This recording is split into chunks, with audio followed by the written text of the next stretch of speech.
আজকে বানিয়েছে কিমা বিরিয়ানি। চলো দেখে নেওয়া যাক রেসিপিটা।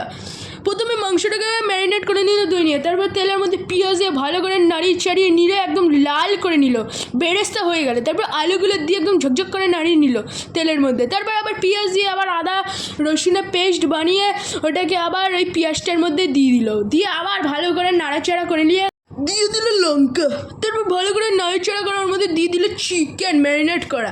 তো ভালো করে ঝাঁকালাকা করে ভালো করে জলমল দিয়ে একদম চিকেনটা যা পারে সব করে দিল। তার মধ্যে একদম আলু মালু দিয়ে ওটাকে বিরিয়ানি মশলা দিয়ে আবার নাড়ি চাড়ি এটাকে কিছুক্ষণের জন্য ঠান্ডা করতে দিল। তারপরে গরম জলে গোটা গরম মশলা তেজপাতা নুন দিয়ে রাইসটাকে আমাদের সেদ্ধ করতে দেওয়া হলো। তারপরে কেওড়া জল বিরিয়ানি মশলা ফুড কালার সব দিয়ে একদম ভালো করে বিরিয়ানি কালার বানানো হলো। তারপরে চিকেনটার উপরে রাইস বেরেস্তা আর ওই কালারটা আর গুঁড়ো দুধ আর ঘি দিয়ে ওটাকে আবার স্টিম করতে দেওয়া হয়। বিরিয়ানি